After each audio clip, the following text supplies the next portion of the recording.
Hello friends, and welcome back to another video. And I'm excited to share this one with you because I am kind of going through a lot right now when it comes to buying a house, and it will kind of explain why there's been a little bit of inconsistency when it comes to my videos. But finding a house is proving to be unbelievably difficult right now. I'm staying positive and I'm staying hopeful because I know that the right house is out there for me and I will find it at the right time. But if you are new here, hi, my name's Yvonne and I love to talk about everything to do with making money, saving money and generating wealth. And one of those is around purchasing property. Now, on this channel, I've shared a little bit about the tips that I have when it came to purchasing a first property, but I'm currently in the process of buying a second home. And I followed an entire step that was written out for me by a mortgage advisor and an estate agent, just to make sure that I was in the best position I could be in when it came to purchasing the property. And I am going through all manner of emotions when it comes to buying this house. But I'm staying completely hopeful with that. So if you are interested in that type of content, then please make sure to hit that like button and of course to subscribe. But for my returning viewers, you know how much I have been working towards saving a sizable deposit so that I can make sure I'm in the best position financially to purchase our second home. I can probably say that at this point in time, I've probably viewed about 35 houses and I'm still houseless. And the reason being is that I have a very, very strict way of when it comes to getting into the zone of purchasing a property. I kind of learned from the first time round buying my flat, the things that I needed to look out for.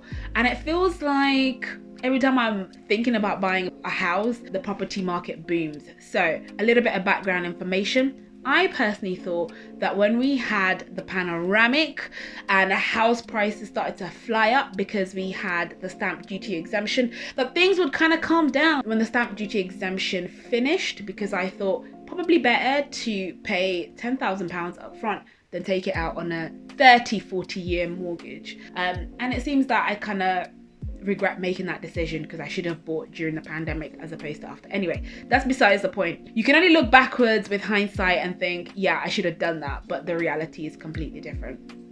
But here we are. And like I said, I've probably gone for about 30 different properties, 30 to 35 different properties. I have a whole spreadsheet about it. And if you're interested, please let me know in the comments below and I will share how I do that. I feel like I spend a whole lot of hours on Rightmove, Zoopla, on the market, viewing properties, going through my spreadsheet and being very clear about what it is that I want, because there's certain things I'm not willing to compromise on when it comes to purchasing a property, just because I refuse to go with a trend and be forced to buy something that I will later regret. And this is a huge financial commitment.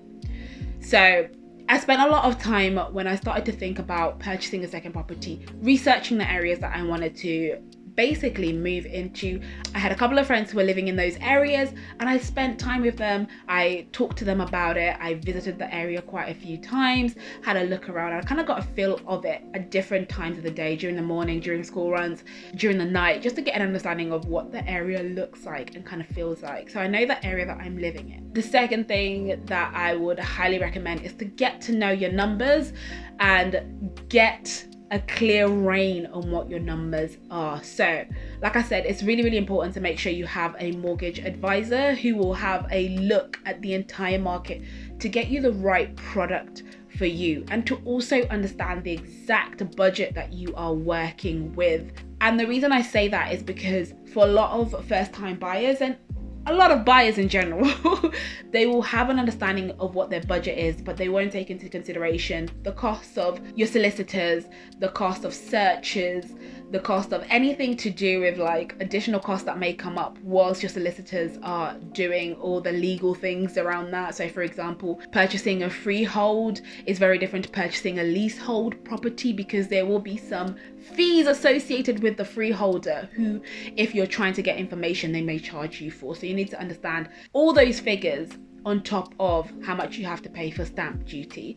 And of course, there's also figures that you need to take into consideration once you've exchanged and completed, if the house needs some work and you need to pay for that. You don't want to get to a position where once you've completed and you've got the keys to your new property, that you do not have any money and you were forced to live paycheck to paycheck. And that's where I didn't want to be. I don't want to be in a position where I've given my deposit, I've paid all the fees, and then once we get to the other side, then I have to wait till my paycheck comes in for us to sort things out. So I spent a lot of time thinking about that, planning that out, making sure I had a watertight spreadsheet that captured all those costs. I know the area that I want to live in, and it's proving a little bit difficult because I think a lot of people also like that area. And so it means that I am constantly on Rightmove. I am constantly viewing properties, and I have put in a couple of offers and I have been beaten, and it kind of takes an emotional toll on you.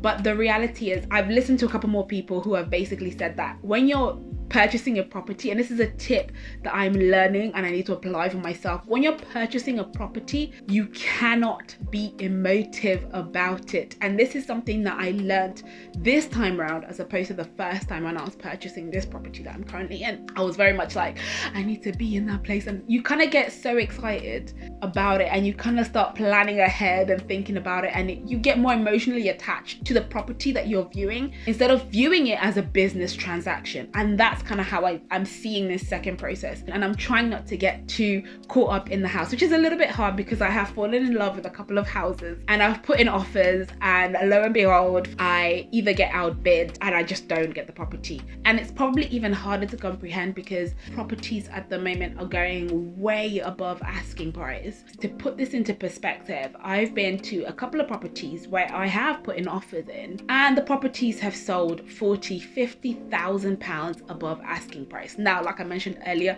I am very watertight on my budget and I refuse to flex too much on it. Definitely not £50,000 more, just because I'm thinking about I'm being realistic when it comes to all the costs associated with purchasing the property, as well as the costs associated with moving into the property, fixing the property, and all of that.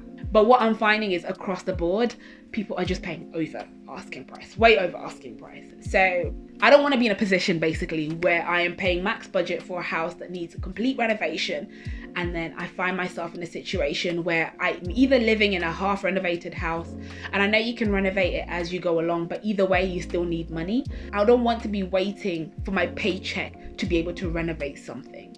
I think personally for me, I couldn't be able to do that. I need to make sure that I have the money available for me, even if it means doing it room by room, but the money is there and separate, so that I don't want to be worried. I don't want money worries on a monthly basis, if you know what I mean.